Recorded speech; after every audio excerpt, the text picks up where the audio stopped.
Hey, everyone. Welcome back to the channel. Have you ever had one of those moments where someone's words or actions just completely threw you off? Maybe it was a snarky comment, a thoughtless move, or even just a random inconvenience that derailed your entire day. It's so frustrating, right? But here's the thing. No one has the power to mess with your emotions unless you let them. What if you could stay cool, calm, and collected, no matter what life or anyone else throws your way? Picture this, going through your day with such a strong sense of inner peace that even the most annoying situations can't shake you. That's not just a dream, it's emotional mastery. In this video, we're kicking off a 5-part series diving into 10 transformative lessons to help you stop reacting on impulse, let go of anger, and take charge of your emotions. These aren't about bottling up your feelings or pretending you don't care. They're about building the mental strength to handle life's ups and downs with confidence and clarity. Whether it's dealing with criticism, setting boundaries, or letting go of grudges, you're going to walk away with practical tools to protect your peace and live life on your terms. By the end of this series, you'll have the mindset and strategies to stay unbothered, even when things get tough. So, if you're ready to unlock the secret to emotional freedom and live a life where no one else controls your vibe, let's dive into the first 2 lessons. Your journey to mastering your emotions starts right now. Lesson 1, your reactions are your choice. All right, let's set the scene. You're having a great day. Maybe you're chilling with a coffee, enjoying a walk, or just vibing. Then, out of nowhere, someone says something rude or does something thoughtless. Boom, your mood tanks. You're angry, frustrated, and you're thinking, why did they have to ruin my day? But here's the truth bomb. They didn't ruin your day. You did. Your emotions, they're your responsibility, not anyone else's. No one has the power to control how you feel unless you hand them the keys. Think of it like this. The world's gonna throw stuff at you, rude comments, traffic jams, whatever, but you get to decide how you respond. It's like wearing noise-canceling headphones in a chaotic city. The honking cars, the loud chatter. It's all still there, but it doesn't get to you. You're in control. There's this awesome quote that sums it up perfectly. Between stimulus and response, there's a space. In that space lies our power to choose our response. In our response lies our growth and our freedom. Let's make this real. Imagine you're in a meeting, and a coworker shoots down your idea in front of everyone. Your first instinct might be to snap back or spend the rest of the day stewing. But what if you paused, took a deep breath and thought, is this about me, or is it their stress talking? By reframing it, you take away its power to mess with you. You're not ignoring your feelings. Anger, frustration, those are real, but they don't have to control what you do next. Here's a quick strategy to practice this mindset. 1. Pause and name it. When you feel triggered, stop. Say to yourself, I'm feeling angry or I'm frustrated. Naming the emotion helps you break the knee-jerk reaction cycle. 2. Ask why. Is this feeling because of what happened or how I'm interpreting it? 3. Choose your move. Decide how you want to respond based on what keeps you grounded, not what the moment is pushing you to do. Imagine how freeing it would be to walk through life unbothered by the little stuff. The rude stranger, the snarky comment, the minor inconvenience. They lose their grip when you take control of your reactions. The next time someone pushes your buttons, remind yourself, their behavior doesn't define me. My response does. And when you choose calm, you're not just mastering your emotions. You're stepping into true freedom. Lesson 2. Stop expecting people to act like you. Okay, let's talk about something we've all done, expecting other people to think, act, or behave the way we would. You know how it goes. Maybe a friend flakes on you, or a coworker does something that feels totally inconsiderate. You're left thinking, how could they do that? I'd never treat them like that. But here's the hard truth. Expecting people to operate by your standards is like trying to control the weather. It's not going to happen, and it'll only leave you frustrated. Everyone's on their own path, shaped by their own experiences, beliefs, and priorities. When someone does something that annoys or hurts you, it's usually not about you. It's about them. Trying to change or control their behavior is a one-way ticket to feeling powerless. Instead, what if you focused on accepting people as they are? That doesn't mean you tolerate bad behavior, but it means letting go of the idea that they'll magically act the way you want. Here's an example. Let's say you're in a meeting and a coworker keeps interrupting you. You could spend all day annoyed, thinking, why can't they just listen? Or you could recognize that their habit isn't about you, it's just how they are. By letting go of the expectation that they'll change, you save yourself from that emotional roller coaster. There's a saying that nails this. Expectations are the root of all suffering. The less you expect others to act like you, the more you protect your peace. Here's a quick exercise to try. 1. Spot your assumptions. When someone upsets you, ask yourself, what was I expecting them to do? 2. Challenge it. Is it realistic to expect them to act exactly like you would? Probably not. 3. Shift your focus. Instead of trying to control their behavior, focus on how you can respond in a way that keeps you calm. Think about how much lighter you'd feel if you stopped expecting the rude stranger, the forgetful friend, or the oblivious coworker to act differently. They don't have the power to disrupt your vibe unless you let them. When you let go of those expectations, you take back control. People are who they are, not who you want them to be. Accepting that doesn't mean lowering your standards. It means valuing your peace too much to let someone else's actions steal it. Lesson 3. Let go of the need to always be right. Alright, picture this. You're in a heated discussion. Maybe it's something small, like arguing over the best way to get somewhere, or something deeper, like a disagreement with a friend or partner. As things get intense, you feel this urge to win, to prove you're right. We've all been there, clinging to our side of the story like it's a lifeline. But let's be real, needing to be right all the time? It's exhausting. And honestly, it's not worth it. That need to prove your point often comes from a place of insecurity, like being wrong somehow makes you less. But what if you could let that go? What if you approached disagreements with curiosity instead of defensiveness? There's this powerful question to ask yourself. Would I rather be right, or would I rather be at peace? Spoiler alert, peace feels way better. Here's a real-world example. Let's say a friend insists their way of doing something, like organizing a project, is better than yours. Your instinct might be to argue, to show them why you're right. But what if you said, hey, I see your point, and I respect how you're approaching this. You're not giving up your beliefs. You're just choosing not to let the argument steal your energy. You stay calm, and the tension fizzles out. The Taoist philosopher Lao Tzu said it best. He who is attached to his views will never grow. Letting go of the need to be right doesn't mean you abandon your principles. It means you pick your battles wisely and decide when it's worth engaging. Here's how to start practicing this. 1. Pause before you argue. When you feel that urge to prove your point, take a deep breath. Ask yourself, is this worth my energy? 2. Seek to understand. Instead of trying to win, ask questions to get where the other person's coming from. It often cools things down. 3. Choose your battles. Save your energy for disagreements that actually matter, ones tied to your values or big outcomes. Over time, you'll notice how much lighter you feel when you stop trying to control every conversation. Arguments stop draining you because you've chosen peace over pride. The next time you're tempted to dig in, pause and ask yourself, will being right make me happier than being calm? Trust me, choosing calm is where the real strength lies. Lesson 4. Don't let others' words define your worth. Okay, let's talk about something that hits deep. You're excited about something. Maybe you're sharing a new idea or showing off a project you're proud of, and someone comes along with a dismissive comment. Oh, that's interesting, they say, or worse, they criticize it outright. Suddenly, your confidence takes a hit. You start questioning yourself. Sound familiar? Here's the truth. Your worth isn't tied to what anyone else says about you. Their compliments, their criticism, their judgments, they don't define you. When you let someone else's words shape how you see yourself, you're giving them control over your emotions. True emotional freedom comes when you take that power back. Think about it like this.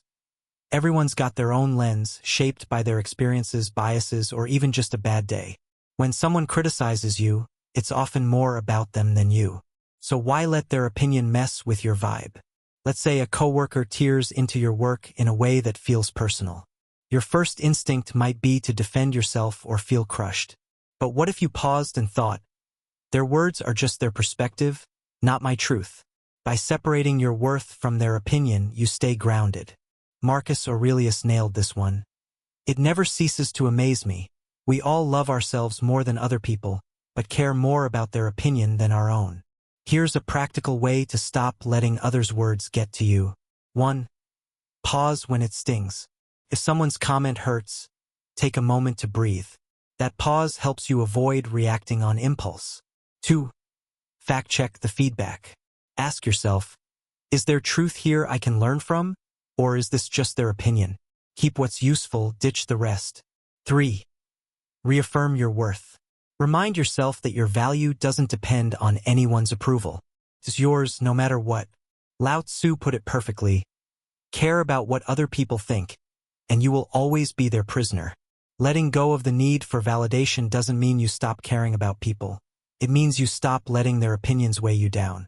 The next time someone's words shake you, ask yourself, am I letting this define me, or can I focus on what I know about myself? That's when you step into your power. Your worth isn't up for debate. It's unshakable. Lesson 5. Protect your energy by setting boundaries. All right, let's paint a picture. You're swamped with work, trying to stay on top of your day, when a friend calls asking for help with something they could totally handle themselves. Or maybe a coworker drops a last-minute task on you, expecting you to just say yes. You feel that tug of obligation, but deep down, you're frustrated because it's throwing off your whole vibe. Ever been there? Here's the deal. Saying yes to everyone else often means saying no to yourself. Protecting your peace starts with setting boundaries. And no, boundaries aren't selfish. They're essential. Without boundaries, you're letting others dictate your time, energy, and emotional well-being. It's like leaving your front door wide open. Anyone can walk in and mess with your space. A powerful reminder to keep in mind. You can't pour from an empty cup. If you're constantly giving without protecting your energy, you'll end up drained, resentful, and disconnected from what you need. Boundaries are how you take care of yourself while still maintaining healthy relationships. Here's an example. Imagine a friend who's always texting you late at night for advice. You want to be there for them, but it's eating into your sleep and leaving you exhausted.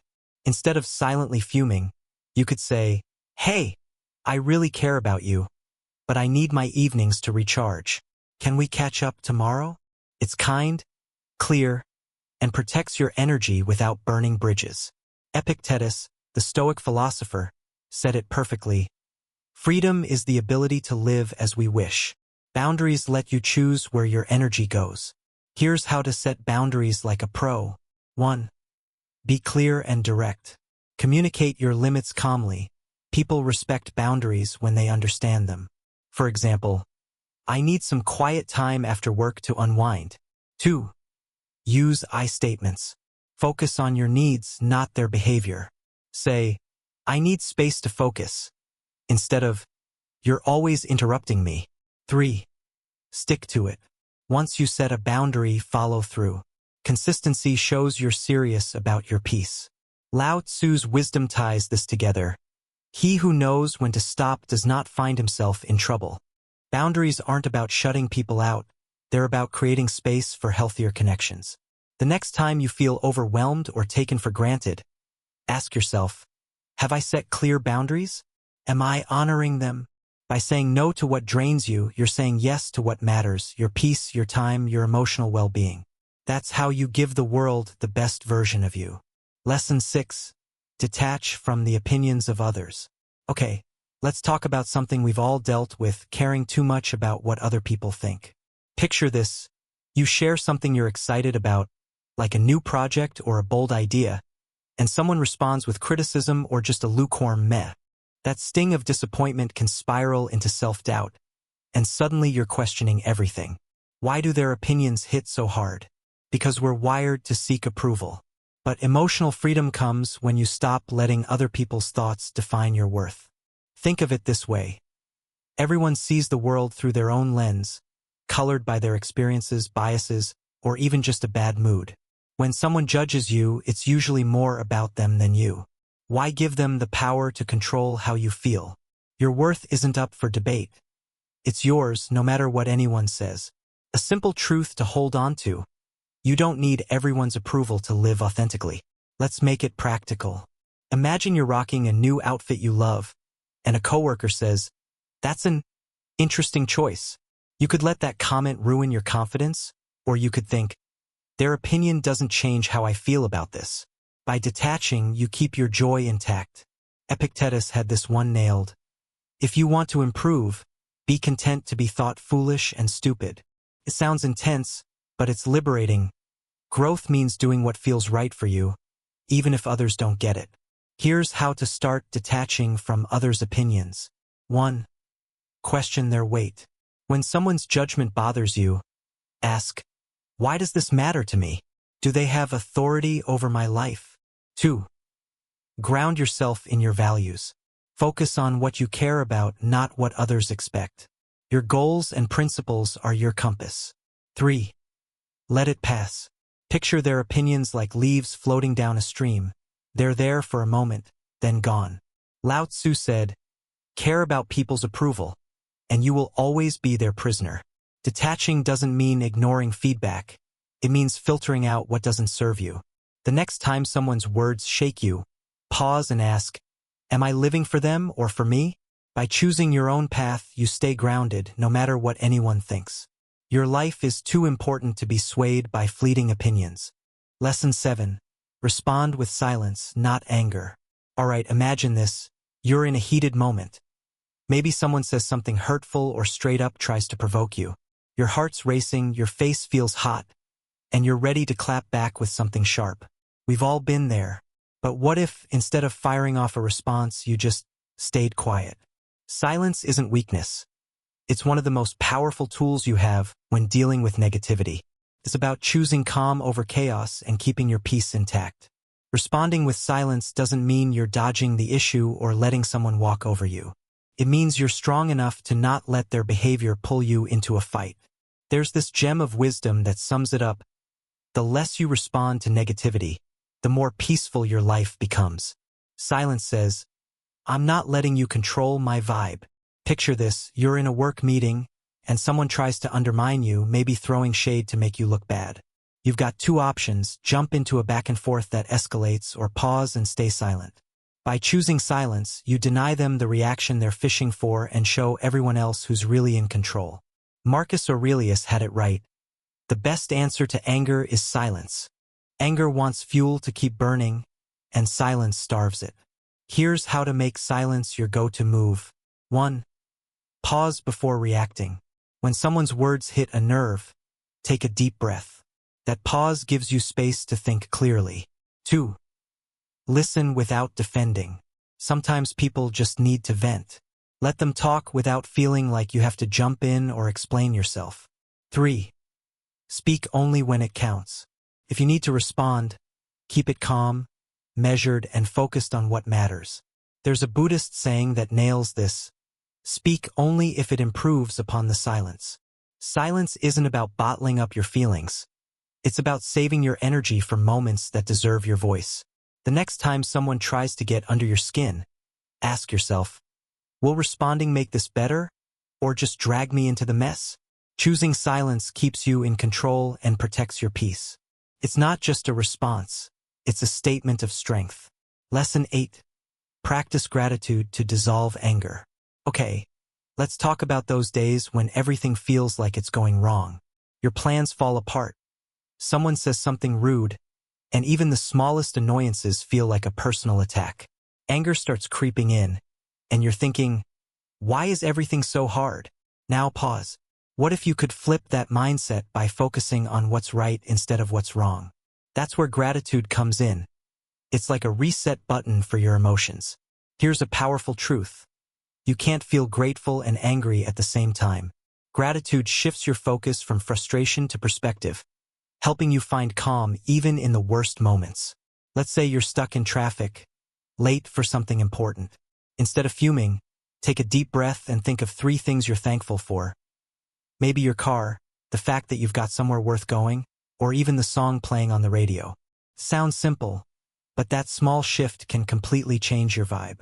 Cicero said it best: gratitude is not only the greatest of virtues, but the parent of all others. It doesn't just cool your anger. It builds resilience and keeps you grounded. Here's how to make gratitude a habit. 1. Pause and reflect. When anger starts bubbling, stop and ask, what's one thing I'm thankful for right now? 2. Keep a gratitude journal. At the end of each day, jot down 3 things that went well, no matter how small. It trains your brain to spot the good. 3. Reframe the challenge. When something frustrates you, think about what you can learn or how it could have been worse. Gratitude comes from seeing what you have. For example, let's say someone criticizes you harshly. Instead of letting anger take over, you could think, I'm grateful for the chance to learn from this, even if it wasn't said nicely. It doesn't excuse their behavior, it just keeps you in the driver's seat. The Buddha put it beautifully. Let us rise up and be thankful, for if we didn't learn a lot today, at least we learned a little, and if we didn't learn a little, at least we didn't get sick, and if we got sick, at least we didn't die. So let us all be thankful. Gratitude isn't about ignoring frustration. It's about choosing what you focus on. The next time anger creeps in, pause and ask, what can I be thankful for right now? You'll find it doesn't just dissolve the anger. It replaces it with clarity and control. Peace isn't something you stumble into, it's something you create. Lesson 9. Reframe criticism as a tool for growth. Alright, let's set the scene. You've poured your heart into something. A project, an idea, maybe a post online, and someone comes along and tears it apart. Maybe it's harsh, maybe it's unfair, and your first instinct is to get defensive or angry. Totally normal. But what if you could flip that script and see criticism not as an attack, but as a chance to grow? Criticism, even when it stings, can be a powerful tool if you approach it with the right mindset. Here's the deal. Not all criticism is valid, but there's often something to learn if you're willing to look for it. It can highlight blind spots, challenge your perspective, or push you to level up. Instead of letting it derail you, reframe it as a stepping stone. For example, imagine you've worked hard on a presentation, and a colleague points out flaws in front of everyone. You could think, they're just trying to make me look bad. Or you could pause and ask, is there anything here I can use to improve? That shift turns a hit to your ego into an opportunity. There's a great saying that captures this. Criticism, like rain, should be gentle enough to nourish growth without destroying roots. The key is to filter what you hear. Keep what's constructive, toss what's not. Here's how to handle criticism like a pro. 1. Pause before reacting. When criticism hits, take a breath to avoid snapping back emotionally. 2. Evaluate the source. Is this person trying to help? Or are they just venting their own issues? Context matters. 3. Find the lesson. Even if the delivery's rough, ask, what can I learn here? Focus on growth, not hurt feelings. Let's say a family member makes a snarky comment about your career choices. Instead of arguing, you could say, I hear you. I'll think about what you said. That gives you space to reflect later without escalating. Epictetus put it perfectly. If anyone tells you that a certain person speaks ill of you, do not make excuses but answer, he does not know my other faults, else he would not have mentioned only these. Don't take it personally. See it as part of your journey to get better. The next time criticism comes your way, ask yourself, what can I learn? Is this about me or them? By reframing it, you turn something painful into something powerful. Growth isn't always comfortable, but it's worth it. Criticism doesn't define you, it refines you. Lesson 10. Master the art of letting go. Here's the final lesson, and it's a big one. Imagine you're holding on to a hot coal, waiting to throw it at someone who hurt you. The longer you hold it, the more it burns you. Anger, grudges, resentment, they work the same way. They weigh you down way more than they affect the other person. The real strength is not in holding on, it's in letting go. Letting go doesn't mean forgetting or excusing what happened. It means releasing the emotional baggage that's keeping you stuck. It's about freeing yourself from the past so you can focus on the present. The Buddha said it best. Holding on to anger is like drinking poison and expecting the other person to die. Think about a time someone wronged you, maybe a betrayal or an unfair comment. How much energy did you waste replaying it, imagining confrontations, or wishing things were different. Letting go breaks that cycle. For example, let's say a coworker takes credit for your idea. You could spend days stewing, letting it ruin your mood, or you could let it go, knowing your worth isn't tied to one moment. By choosing the latter, you shift your focus to what's next, your growth, your goals. Lao Tzu's wisdom hits deep here. When I let go of what I am, I become what I might be. Letting go isn't just about anger. It's about releasing perfectionism, fear, or the need to control everything. Here's how to practice letting go. 1. Acknowledge your feelings.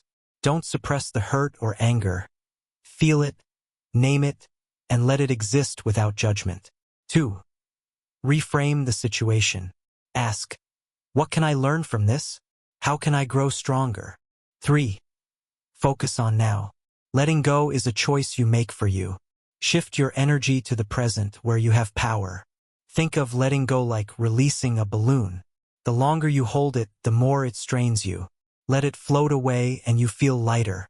Marcus Aurelius said, "Do not be disturbed by what is outside your power. Let it go, and you will find peace." Letting go doesn't mean ignoring injustice. It means choosing where your energy goes. The next time you're clinging to anger or regret, ask, is this worth my peace? What would letting go feel like? That choice sets you free. And there you have it. 10 powerful lessons to master your emotions and stay unbothered, no matter what life throws at you. These aren't just ideas. They're tools you can use every day to protect your peace, build resilience, and take control of your reactions. Emotional mastery isn't about suppressing your feelings or becoming numb. It's about responding to challenges with clarity and strength. The power to stay calm, centered, and free is all in your hands. As you move forward, take these lessons with you. Pause before reacting, set boundaries, let go of what you can't control, and choose peace over chaos. Each time you do, you're one step closer to the unshakable life you deserve. If this series helped you, don't keep it to yourself. Share it with someone who could use a little extra calm in their life. And drop a comment below. What's your favorite lesson? Got any tips for staying unbothered? I'd love to hear them. Thank you for joining me on this journey. Emotional freedom isn't a finish line. It's a practice. So keep showing up for yourself, stay mindful, and keep growing stronger. Hit that like button, subscribe, and tap the bell so you don't miss what's next. Until then, take care, stay unbothered, and I'll see you in the next one.